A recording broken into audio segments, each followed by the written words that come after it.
Mesdames, Mesdemoiselles, Messieurs, bonsoir. Merci de me recevoir chez vous. C'est l'heure de votre journal sur KMT, LCL, FM+, et OM5 TV sur les réseaux Free, Orange, Numéricable et Bouygues en France.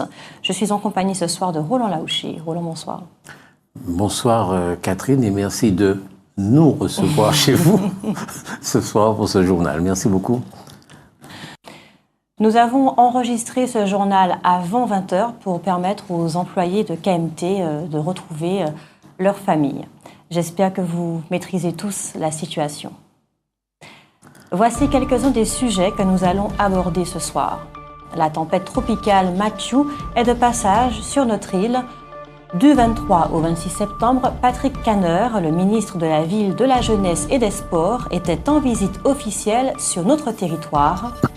Le premier entretien d'Erika Bareitz, notre nouvelle ministre des Outre-mer, avec Manuel Valls, semble avoir été fructueux.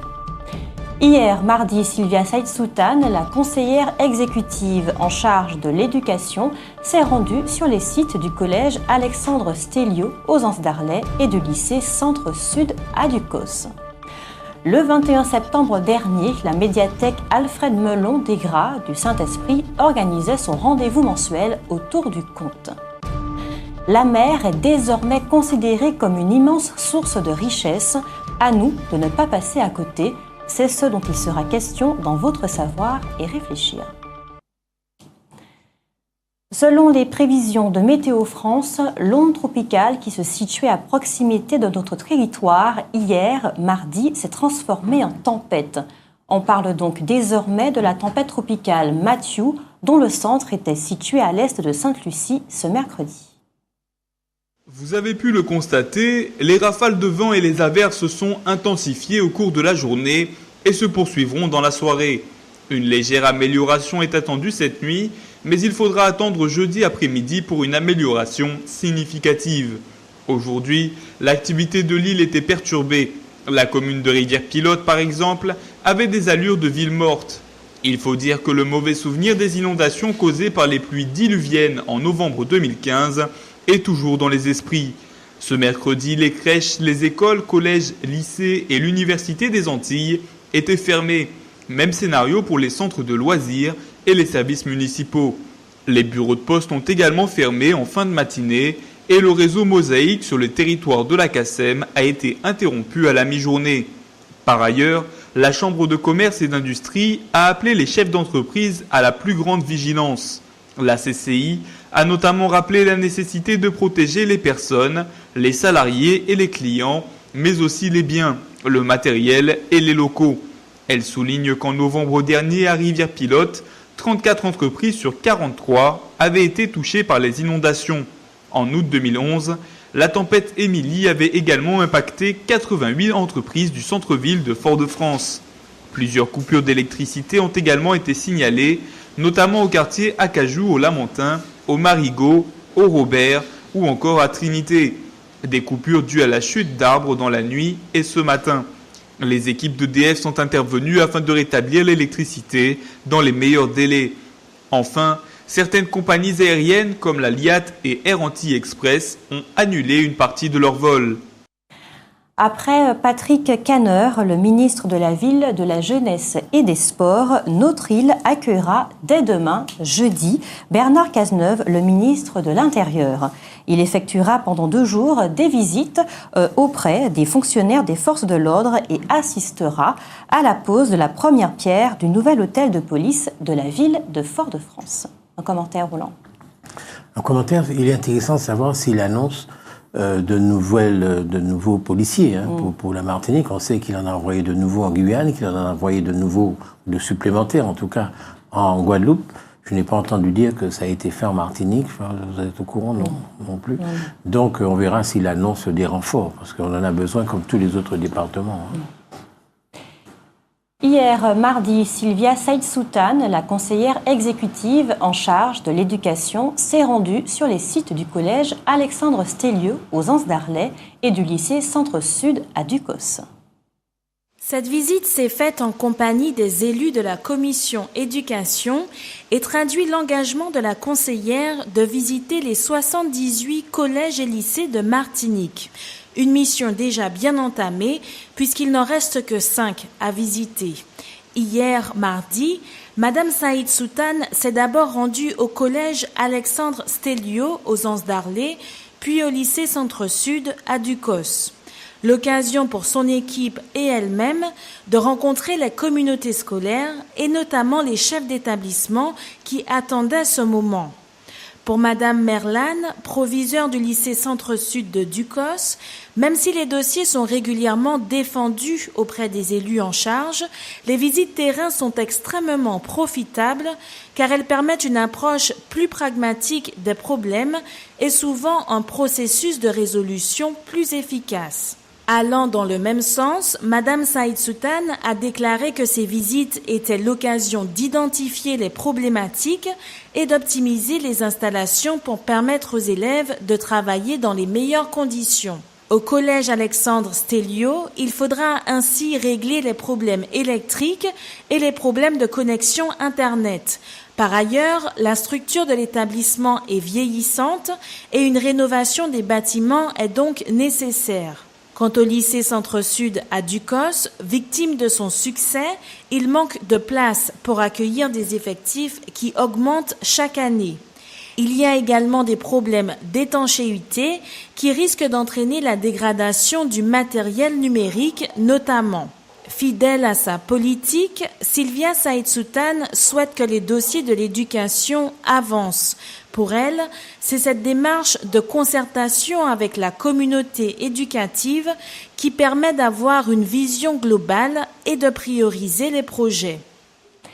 Et puis toujours dans le domaine de l'éducation, la ministre de l'Éducation nationale, Najat Vallaud-Belkacem, a récemment annoncé qu'elle comptait rendre l'école obligatoire de 3 à 18 ans, alors qu'elle ne l'était jusqu'ici que de 6 à 16 ans. Les enseignants de la Martinique semblent accueillir plutôt favorablement cette perspective, mais réclament que des moyens supplémentaires soient déployés en conséquence. Vous souhaitez réagir, Roland ? Oui, pour dire que selon moi, c'est une excellente chose, parce que qu'on le veuille ou non, l'école est très formatrice, quoi. Et comme maintenant il n'y a plus de service militaire, pouvoir garder les enfants dans un cadre bien fort, quand même, l'école c'est quand même un cadre important, le plus longtemps possible, je crois que c'est une très bonne chose, ça peut aider les parents, ça peut aider les enfants, je pense que c'est une très très bonne initiative. Merci Roland. Du 23 au 26 septembre, Patrick Caner, le ministre de la Ville, de la Jeunesse et des Sports, était en visite officielle sur notre territoire. Vendredi 23, le ministre s'est d'abord rendu au stade Pierre-Aliquer à Fort-de-France, où il a rencontré les élus de la municipalité foyalaise, ainsi que les représentants des clubs sportifs. Plus tard, le cortège s'est rendu à la résidence préfectorale, où Patrick Caner a été reçu par le préfet, mais également par des élus de la CTM comme Louis Boutrin et Marius Narciso, ainsi que par les présidents des ligues locales.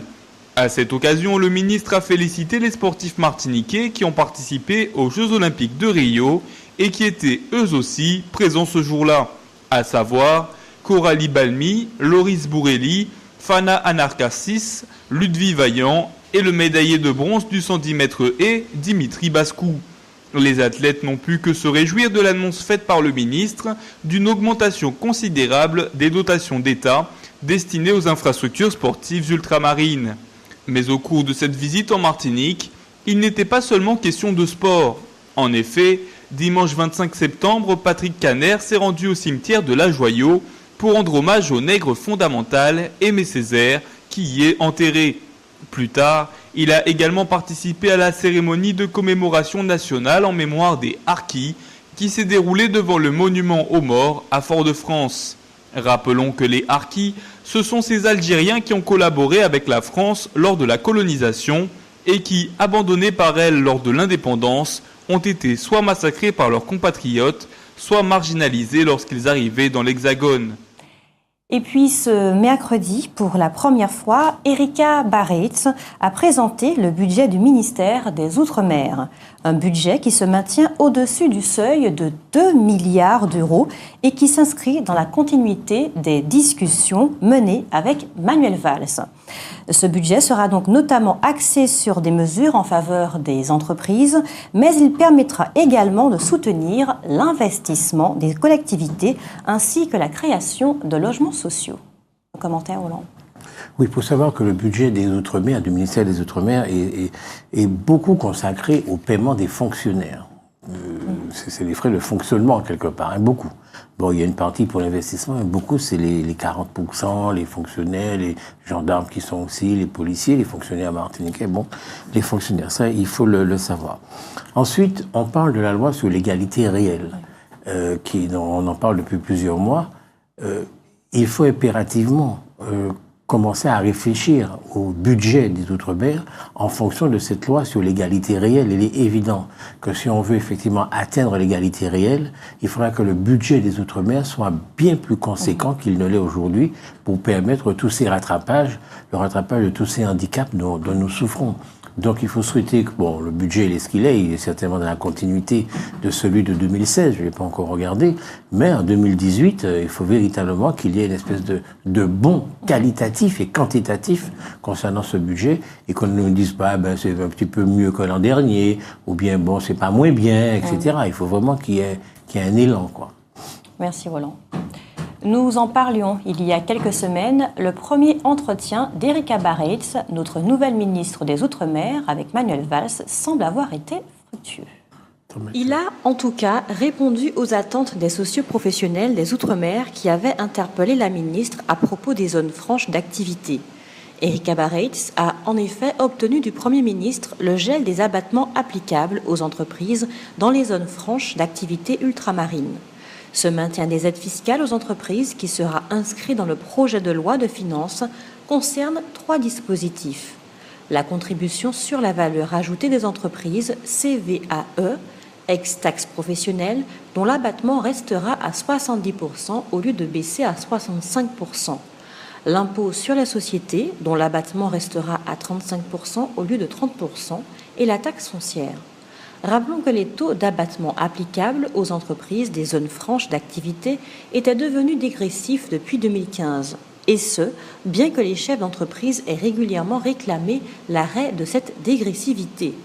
Ce sont au total 15 millions d'euros de fiscalité locale qui, grâce à cette décision, ne seront pas prélevés auprès des entreprises en 2017. Dès l'annonce de cette nouvelle, la Fédération des entreprises Outre-mer, FEDOM, a salué un signal positif donné aux entreprises, car, estime-t-elle, cette mesure qui présente un coût budgétaire modeste pour l'État a un impact conséquent pour la compétitivité des entreprises ultramarines. Erika Bareits a par ailleurs annoncé qu'elle serait amenée à se déplacer sur la totalité du territoire ultramarin d'ici la fin du quinquennat et qu'elle commencerait par Mayotte pour continuer l'action engagée, accélérer certaines actions et faire le lien avec la population.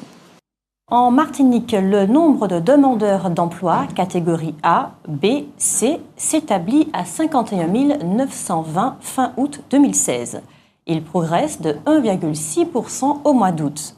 Ce nombre augmente de 2% sur 3 mois, soit plus de 100 personnes, et diminue de 3,3% sur un an. En Guadeloupe, le nombre de demandeurs d'emploi en catégorie A, B, C est de 64 930 en fin août 2016. Il progresse de 1,4% sur un mois et de 2% sur 3 mois, soit plus de 1290 personnes. Mais il recule de 2,3% sur un an. À La Réunion, les chiffres du chômage sont également en hausse de 1,4%. En août, on établit à plus de 160 000 le nombre de demandeurs d'emploi pour les catégories A, B et C.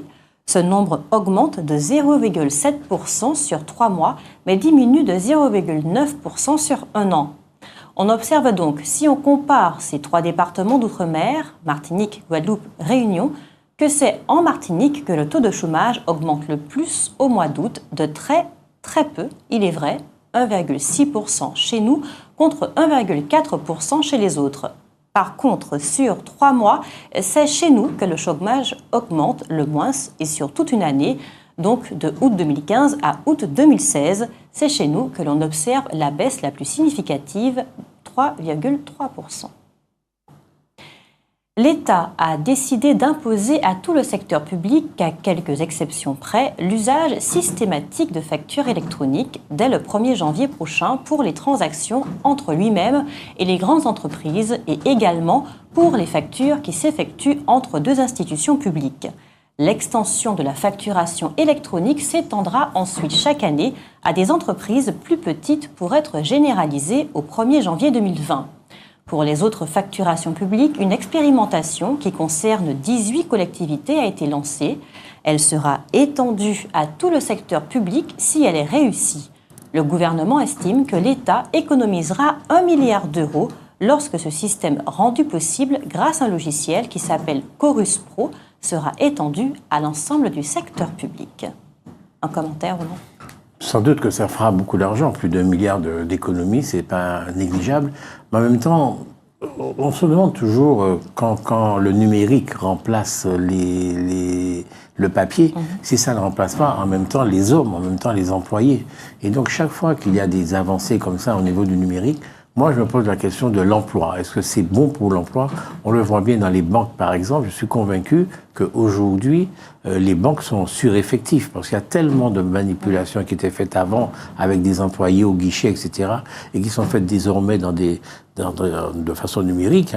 Eh bien, qu'ont à faire les employés ? Ça pose un vrai problème. On est là dans un véritable changement de société et il faut y réfléchir sérieusement. Il ne s'agit pas de dire le tout numérique. Et les hommes derrière ça, il faut en tenir compte, quoi. Merci. Vous êtes témoin d'un événement ? Envoyez vos photos ou vidéos à contact@outremernews.fr.